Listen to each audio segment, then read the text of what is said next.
Once, for a school fancy dress competition, I dressed up as ethnic Cinderella. Not Jasmine, Cinderella. In a white and blue camise with silver plastic heels and a tiara that my mom made at home. But what does it mean to grow up loving stories that never truly included you, that never fully represented you? Hello everyone, my name is Marina. I'm an immigrant cultural researcher, and on this channel I explore different aspects of South Asian life. I talk about South Asian culture, migration, art, history, and how we engage with our own culture and all the different cultures around us. So if you're interested in any of these topics, please join the conversation. I'd love to hear about your observations, reflections, and thoughts as well. Like many little girls, I grew up watching Disney princesses. The magic, the dresses, the songs, the happily ever afters. I was obsessed. I wanted to be one. I didn't care that Cinderella wasn't brown. I just wanted to be one of the beautiful Disney princesses that I was so obsessed with while growing up. And that right there, that small moment, is the power of the princess fantasy. A fantasy that shaped how many of us saw ourselves. To dream of becoming a princess when none of them looked like you. What it meant to be beautiful, to be loved, to be seen. But what happens when those fantasies don't reflect us? For generations, Disney princesses shaped childhoods around the world, introducing little girls to dreams, love, courage, and longing.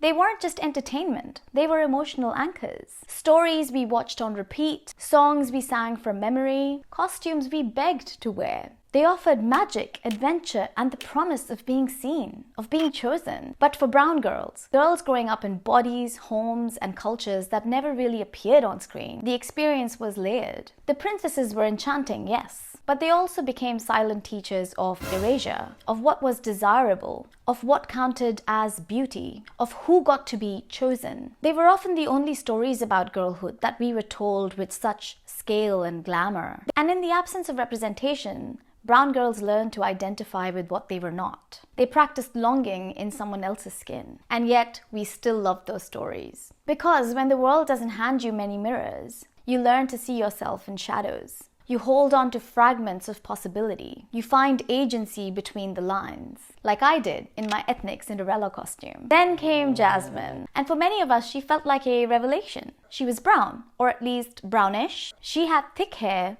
bold eyeliner, and a tiger. A tiger! Oh, my cat's here. He wants to say hello. And she wasn't a damsel in distress.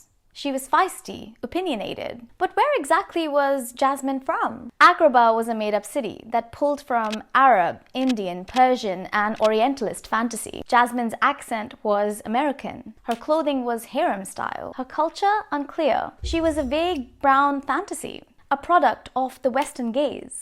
But she was still all we had, so we clung to her. In the 2019 remake of Aladdin, Jasmine got an update. She had political ambition, a solo anthem, and was played by Naomi Scott, whose mother is Gujarati Indian. That felt like a win. But did the representation actually evolve, or did it just become more palatable? Jasmine got a voice, yes, but still no real backstory. Her politics were symbolic. Her brownness was still curated.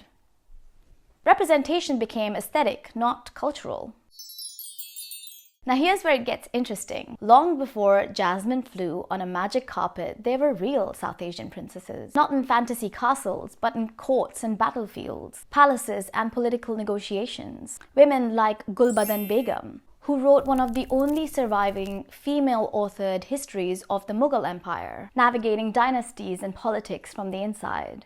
Or Nur Jahan, who ruled in her husband's name, minted her own coins, and brokered military deals with global powers. Or Indira Devi of Cooch, Behar, who defied royal expectations, drove ambulances in World War II. These women weren't waiting to be rescued. They were leading, governing, resisting. But their stories didn't make it to the fairy tales we grew up with. Why? Perhaps because their power didn't fit into the Disney mold. It wasn't pastel and passive. It was complex, political, disruptive.